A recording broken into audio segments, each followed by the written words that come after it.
Ya Allah, tahanlah matahari itu untuk kami. Maka matahari itu pun ditahan hingga Allah memberikan kemenangan kepadanya. Dalam riwayat lain kata Nabi SAW, sesungguhnya matahari tidak pernah ditahan kecuali untuk Yusha. Kita tahu bahwa sains modern saat ini lengkap dengan sistem pendidikannya, memberikan doktrin pelajaran dari TK hingga ke jenjang perkuliahan ke banyak orang. Sistem pendidikan mewajibkan mereka untuk percaya secara buta, sebagian orang maksudnya, bahwa bumi ini bulat dan berputar dengan model heliosentrik. Heliosentrik adalah model tata surya di mana matahari sebagai pusat alam semesta seperti ilustrasi di atas, karena Helios adalah dewa matahari ketika itu. Barang siapa yang menentang model heliosentrik di dunia pendidikan, maka mereka tidak akan lulus atau remedial pada mata kuliah atau pelajaran tersebut. Dan dengan sistem seperti itulah terjadi arogansi terhadap banyak orang dan ilmuwan karena mereka merasa benar sendiri tanpa mempertimbangkan kebenaran orang lain. Padahal model yang mereka yakini jelas salah dan menyalahkan logika rasional manusia serta bertentangan dengan sunatullah alam semesta ini. Serta juga banyak teori pada model bumi bulat yang akan mencederai logika rasional kita sebagai makhluk yang berpikir, dan itu menghina kita sebagai makhluk spesial. Contohnya, logika rasional kita sadar bahwa permukaan air itu selalu rata dan datar, tetapi pada model bumi bulat air itu tidak datar melainkan melengkung. Aneh sekali. Di dalam sains bumi bulat harus menyalahkan logika rasional tersebut dan berpura-pura menganggap bahwa air itu melengkung seperti permukaan bumi bulat, padahal faktanya tidak. Apakah benar bumi ini bulat seperti yang dikatakan oleh sains modern saat ini, atau bumi bulat hanya suatu kesalahan yang diterima sebagai kebenaran? Kisah Nabi Yusha bin Nun atau Joshua dalam bahasa Kristen memberikan clue untuk menjawab pertanyaan tersebut, dan clue ini sudah cukup kita terima sebagai kebenaran. Karena pencipta bumi ini tentu lebih tahu ketimbang ilmuwan yang merasa benar padahal mereka salah dan terbatas, tetapi arogansi sains modern lah yang membuat mereka arogan seperti itu. Mari kita bahas. Ya Allah, tahanlah matahari itu untuk kami. Maka matahari itu pun ditahan hingga Allah memberikan kemenangan kepadanya. Dalam riwayat lain kata Nabi SAW, sesungguhnya matahari tidak pernah ditahan kecuali untuk Yusha. Korban sains modern yang pongah dan arogan akan menolak membahas sains dengan mengutip dalil dari agama, dan mereka selalu menghindar dalam pembahasannya. Saking tidak jalan akalnya, mereka akan berdalih bahwa sains dan agama itu dua hal yang berbeda, karena sains empiris dan agama kepercayaan atau tahayul belaka. Oleh karena itulah, banyak ilmuwan saat ini tidak percaya Tuhan dan agnostik akibat overdosis sains modern yang membuat spiritual equation-nya iki buruk, kebodohan namanya. Apakah benar agama dan sains itu berbeda sehingga perlu dipisah? Mari kita bahas. Kitab suci memang bukan kitab soal sains, tetapi kitab suci adalah kitab tentang sign atau tanda dari berbagai hal, sehingga tanda tersebut perlu kita amati.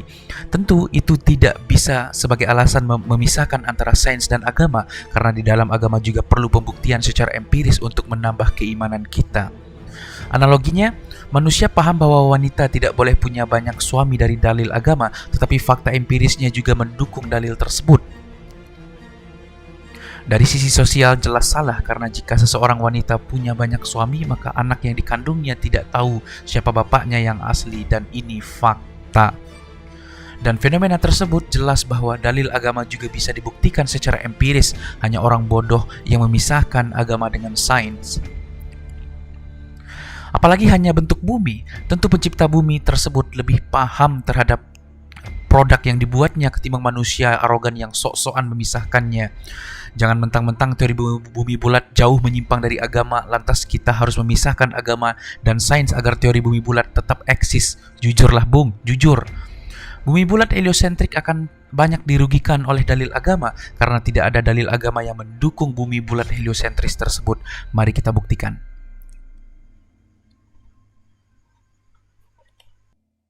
Ya Allah, tahanlah matahari itu untuk kami. Maka matahari itu pun ditahan hingga Allah memberikan kemenangan kepadanya. Dalam riwayat lain kata Nabi SAW, sesungguhnya matahari tidak pernah ditahan kecuali untuk Yusha. Dalam bahasan kali ini, kreator akan mengangkat kisah Nabi Yusha bin Nun atau Joshua, karena dalam kisah ini ada indikasi sains atau fenomena alam yang memberikan clue bentuk bumi. Nabi Yusa alaihissalam tidak disebutkan secara eksplisit di dalam Al-Quran, akan tetapi beliaulah yang mendampingi Nabi Musa alaihissalam. Ketika keduanya berjalan hingga bertemu dengan Nabi Khidir alaihissalam seperti yang tertuang dalam sebuah ayat surah Al-Kahfi, surat ke-18 ayat 60. Kepemimpinan diserahkan kepada Yusha bin Nun alaihissalam atau Nabi Joshua. Di Jericho itulah terjadi peperangan yang dahsyat berhari-hari. Perang tidak selesai sampai hari Jumat. Sementara hari Sabtu haram berperang karena hari sucinya orang Yahudi. Ya, Sayyidul Ayyamnya orang-orang Yahudi. Maka di sore harinya, sebelum matahari tenggelam di hari Jumat, Nabi Yusha bin Nun berkata kepada matahari, "Ya Syamsa, innaka abdatullah wa nahnu ibadullah." Hei matahari, kamu ini hamba Allah. Kami juga hamba Allah. Demi Allah, kami sedang melakukan apa yang Allah perintahkan. Saya diperintahkan memimpin Bani Israel untuk memasuki negeri yang Allah janjikan, Al-Quds. Tapi jika engkau tenggelam, perang kami, tugas kami tidak akan selesai. Demi Allah, aku haramkan engkau tenggelam. Maka apa yang terjadi? Allah perintahkan pada matahari untuk diam, tidak tenggelam. Rasulullah mengatakan tidak pernah matahari terdiam karena permintaan makhluk kecuali untuk Yusha bin Nun alaihissalam. Maka apa kata matahari? Baik, aku diam, tidak akan bergerak. Aku tunggu kalian berperang. Ya Allah, tahanlah matahari itu untuk kami. Maka matahari itu pun ditahan hingga Allah memberikan kemenangan kepadanya. Dalam riwayat lain kata Nabi SAW, sesungguhnya matahari tidak pernah ditahan kecuali untuk Yusha. Allah Subhanahu Wa Taala menahan terbenamnya matahari untuk Yusha bin Nun alaihi salatu wassalam. Dan kata Nabi SAW, Allah tidak pernah melambatkan terbenam matahari kecuali untuk satu orang ini. Dan di sini kalimat dia membuktikan bahwasanya juga matahari adalah makhluk. Dia mengatakan, hai matahari, kau diperintahkan untuk terbenam, tapi aku diperintahkan juga untuk menaklukkan oleh Allah negeri ini. Sebelum terbenam matahari. Memang perintah Allah, Yusha, kamu harus taklukkan negeri itu sebelum terbenam matahari. Maka memohon kepada Allah, dia mohon, ya Allah terlambatkanlah matahari ini, maka matahari pun terlambat untuk terbenam. Dan ini kuasa Allah SWT.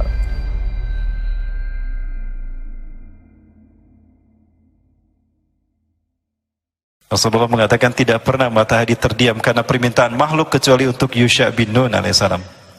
Maka apa kata matahari? Baik, aku diam, tidak akan bergerak. Aku tunggu kalian berperang. Sains modern mengajarkan dan mendoktrin kepada kita bahwa kecepatan putaran atau rotasi bumi sekitar 1600 km per jam, dan itu berbeda antara ekuator dan khatulistiwa. Kecepatan putaran tersebut sama dengan jarak dari Banda Aceh ke kota Bandar Lampung di Pulau Sumatera ketika menggunakan pesawat dalam waktu tempuh 1 jam. Tentu kecepatan tersebut sangat luar biasa, melebihi atau sebanding dengan kecepatan pesawat terbang. Jika kecepatan seperti itu direm mendadak, bisa mampus kita. Dalam teori bumi bulat model heliosentris, mataharinya diam dan bumi yang bergerak. Ketika kita hubungkan dengan kasus menunda malam di kisah Nabi Yusha bin Nun ini, maka buminya yang diberhentikan berotasi agar malam bisa ditunda karena pergantian siang dan malam di bumi bulat modern ini terjadi akibat rotasi bumi. Itu logiknya. Bayangkan saja, ketika kecepatan 1600 km per jam direm mendadak, maka seperti apa daratan ketika itu? Kenapa Nabi Yusha masih bisa lanjut berjihad ketika itu? Ketika peristiwa itu benar terjadi pada bumi bulat model heliosentrik, maka kondisi daratan atau bumi ketika itu seperti ini kurang lebih.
Nah, apa pendapat kalian? Apakah begitu konsepnya? Ya, enggak lah. Tulis di komentar ya.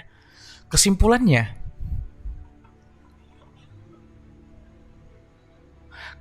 adalah kisah Nabi Yusa bin Nun fakta dan tertulis di kitab suci samawi, Taurat, Injil, dan Al-Quran. Tidak mungkin kisah tersebut hoax atau dongeng bohongan.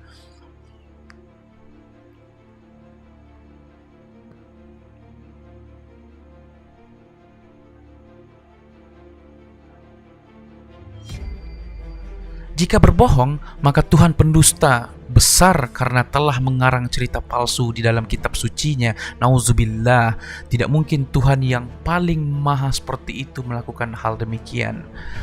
Kita harus memilih mana yang benar antara kisah Nabi Yusa atau sains modern. Kalau kita membenarkan Nabi Yusa, maka sains salah.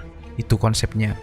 Kisah ini, Nabi Yusa bukti bahwa matahari yang bergerak bukan bumi, dan itu ada banyak dalilnya dalam kitab suci. Bisa Anda cek sendiri di dalam Al-Quran, Taurat, dan Injil. Ya, ini cukuplah bukti bahwa matahari itu bergerak, bukan diam. Bumi bulat heliosentrik tidak cocok dengan kisah ini, karena jika benar bumi bulat, maka ketika matahari diberhentikan untuk penundaan malam, seharusnya bumi ini sudah hancur lebur seperti kiamat yang meluluhlantakkan semua yang ada di dalamnya hingga rata dengan tanah, tetapi faktanya tidak demikian. Nabi Yusha bisa melanjutkan jihadnya di Al-Quds ketika itu, serta bumi ini tidak berputar. Itu adalah fakta dan mudah diterima oleh akal sehat manusia. Model yang cocok dengan kisah Nabi Yusha bin Nun yang menahan matahari untuk menunda malam adalah bumi bulat dengan model geosentris. Bumi sebagai pusatnya, bukan heliosentris yang matahari sebagai pusatnya. Itu dongeng belaka. Model geosentris sudah pernah eksis dari eranya Socrates, Plato, dan Aristoteles di masa kejayaan ilmu di Yunani. Model ini dipakai hingga abad 16 dan 17 Masehi. Model berikutnya yang cocok dengan kisah tersebut adalah bumi datar geosentris. Model ini sudah eksis lebih dulu dari bumi bulat semenjak era pra-Sokratik.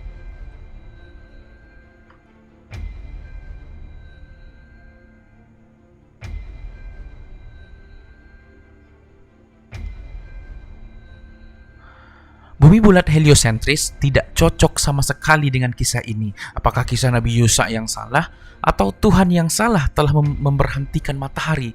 Holy shit, man. Are you crazy?